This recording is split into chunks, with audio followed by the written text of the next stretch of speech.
मध्ये एक अत्यंत महत्त्वाचं बिल या सभागृहामध्ये आलेलं आहे आणि उद्या राज्याच्या विकासासाठी असेल, गडचिरोली जिल्ह्याच्या विकासासाठी असेल किंवा उद्याच्या राज्याच्या बजेटला खऱ्या अर्थानं मदतीचा हात या प्रकल्पातून मिळण्याची शक्यता नाकारता येत नाही. आणि म्हणून हे महत्त्वाचं विधेयक आहे.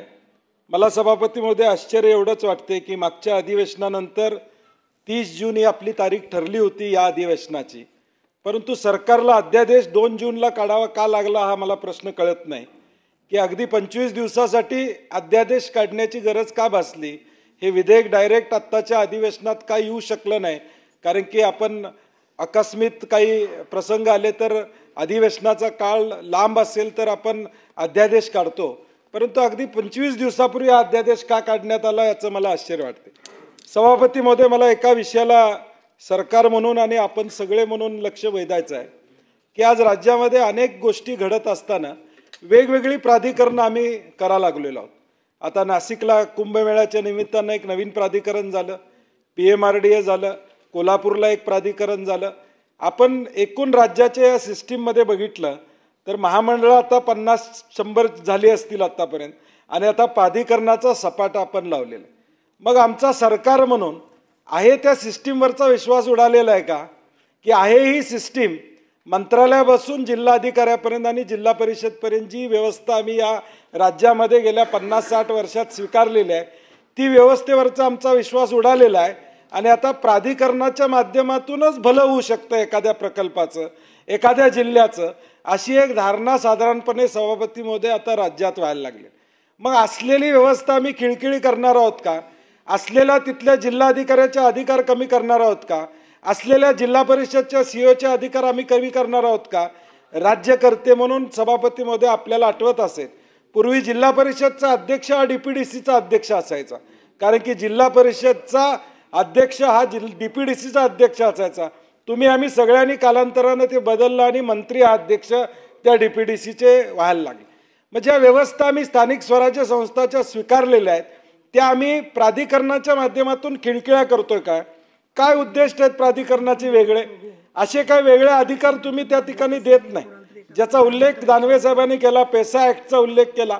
असे काय कायद्यातनं या प्राधिकरणाला आम्ही वेगळे अधिकार देत नाहीत की ज्या अधिकाराच्या माध्यमातून त्यांना अधिकचं काम करणं शक्य होईल.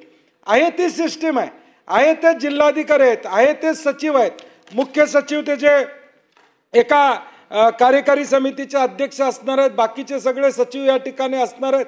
तर माझा प्रश्न पडतो की प्राधिकरणाचा हा एक फॅड आता आपल्या राज्यामध्ये, आमच्या काळात असू दे कुठल्याही काळात असू दे, सत्ता कुणाचे हा महत्त्व नाही, परंतु एक नवी संकल्पना प्राधिकरणाच्या माध्यमातून नवीन काय तर घडतंय असं दाखवण्याचा जो प्रयत्न चालला आहे तो संयुक्तिक नाहीत का असं माझं मत या ठिकाणी झालेलं आहे.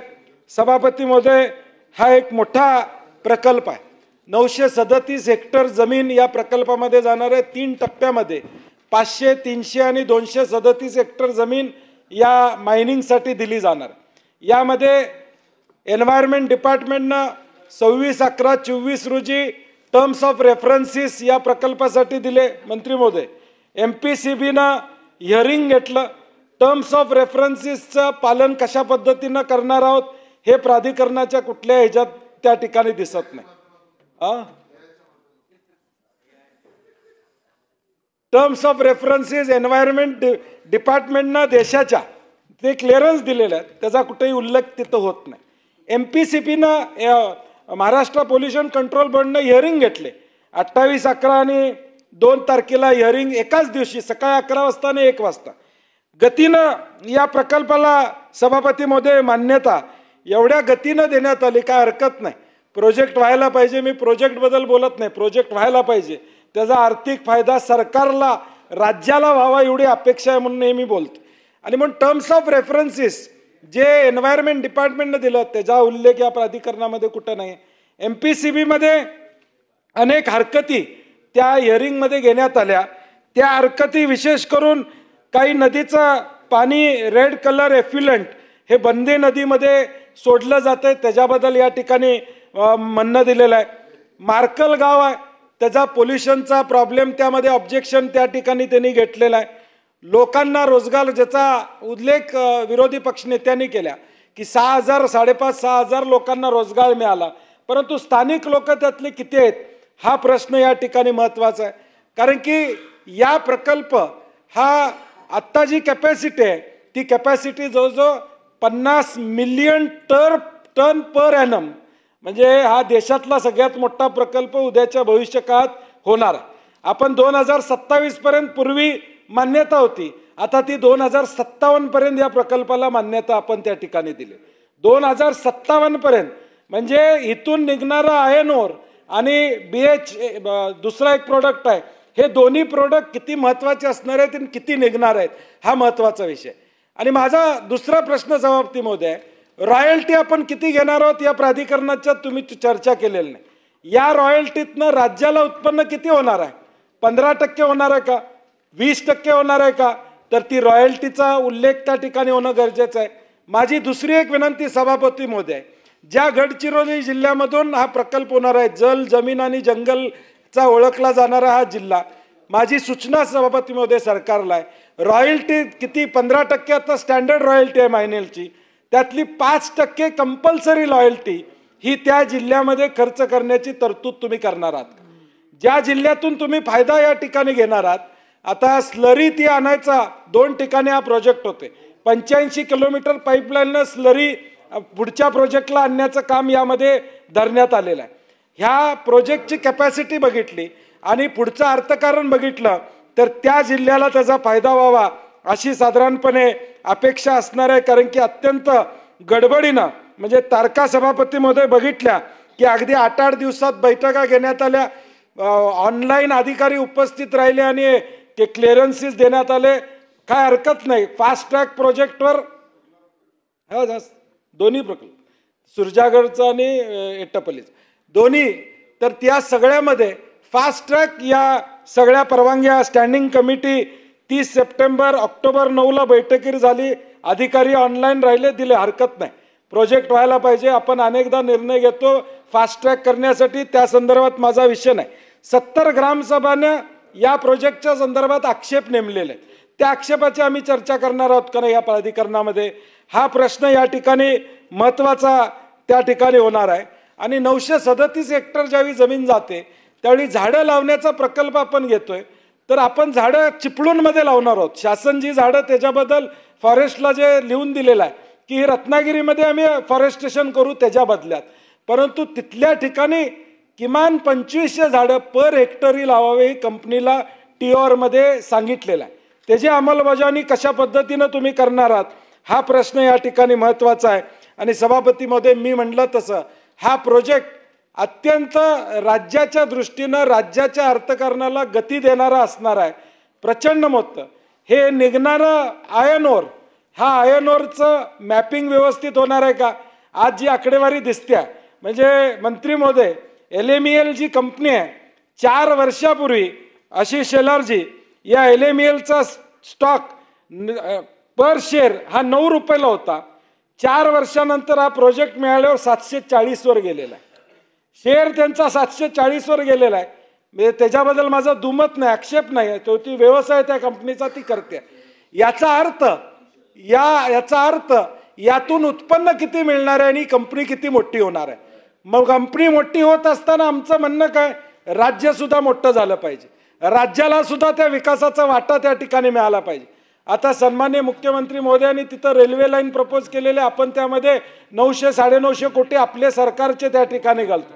का रेल्वे लाईन ह्यांनी करू नये, या कंपनीनं काही रेल्वे लाईन करू नये आणि विकासासाठी काही गोष्टी तिथं या कंपनीनं कराव्यात अशी अपेक्षा आमची असणार आहे. सभापती महोदय, परवा शेअर्स एक नवी संकल्पना या कंपनीनं केली, चांगली आहे की तिथल्या कामगारांना शेतकऱ्यांना शेअर्स देण्याची भूमिका घेतलेली आहे.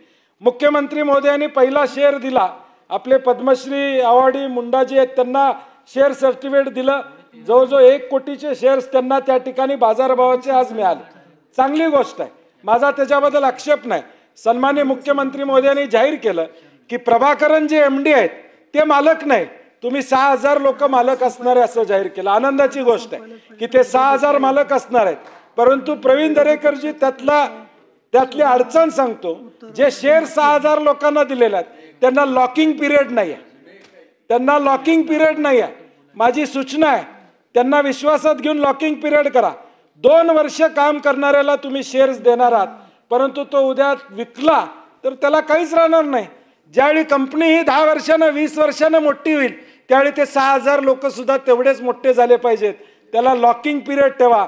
नाही तर आज कंपनी चांगल्या उद्देशानं हे शेअर्स देते असं बाजारात सांगते, लोकांच्या पुढे सांगते, परंतु तेच उद्या विकत घेतील. उद्या ते शेअर बाजारात परत येतील आणि विकले जातील. याच्यावर या ठिकाणी आपलं बंधन असणार आहे का? आणि म्हणून माझी स्पेसिफिक सूचना आहे की हा नो लॉक पिरियड जो आहे तो लॉकिंग पिरियड यामध्ये गाठला पाहिजे. या राज्याच्या दृष्टीनं हा प्रोजेक्ट महत्त्वाचा आहे, याबद्दल दुमत नाही. कारण की कंपनी आता ऑस्ट्रेलियाला मुलांना शिक्षणाला पाठवायचं काम करते. एवढा सगळा खर्च करत असेल तर फायदा किती भाई असणार आहे विचार करा. म्हणजे तिथल्या मुलांना ऑस्ट्रेलियाला शिक्षणाला पाठवते, अनेक गोष्टी कंपनी करण्याचं धोरण या ठिकाणी स्वीकारत असेल तर उद्याच्या भविष्यकाळात यातून फायदा किती असणार आहे. आणि म्हणून माझं स्पेसिफिक म्हणणं आहे प्राधिकरणानं ही जबाबदारी घेतली पाहिजे की यातला रॉयल्टी किती मिळणार आहे. अजून पब्लिक डोमेनमध्ये आलेलं नाही, मला तरी माहीत नाही, प्रणयला माहीत असलं तर माहीत नाही, परंतु रॉयल्टी किती मिळणार आहे सरकारला तिकडे विदर्भ म्हणून बघ. हा ठीक आहे, म्हणजे मला माहीत नाही म्हणून मी म्हणलं. तर ऑलरेडी दिलेलं आहे ना, जागा दिलेली आहे, पण त्याशिवाय टीओवर झाला कसा, एन्व्हायरमेंट क्लिअरन्स झाला, त्या कंपनीला दिलेली आहे जागा 937 हेक्टर. हा, त्यामुळं त्या संदर्भातलं उत्पन्न हे सरकारला मिळालं पाहिजे अशी साधारणपणे अपेक्षा या ठिकाणी असणार आहे. आणि प्राधिकरणाचं जे फॅड आपल्या सगळ्या सरकारांमध्ये चालू झालेला आहे त्याचा पुनर्विचार सरकार म्हणून करणं गरजेचं आहे. नाहीतर आम्ही जी व्यवस्था निर्माण केलेली आहे, जिल्हा परिषद आहेत, जिल्हाधिकारी कार्यालय आहे, महसूल विभाग आहे, सगळे विभाग आहेत, त्या सगळ्या विभागांना कुमकुवत करण्याचं काम आम्ही प्राधिकरणाच्या माध्यमातून उद्याच्या भविष्यकाळात करतोय. आणि म्हणून माझे जे मुद्दे आहेत ते मांडून या ठिकाणी या विधेयकासंदर्भात माझं मत या ठिकाणी मांडतो.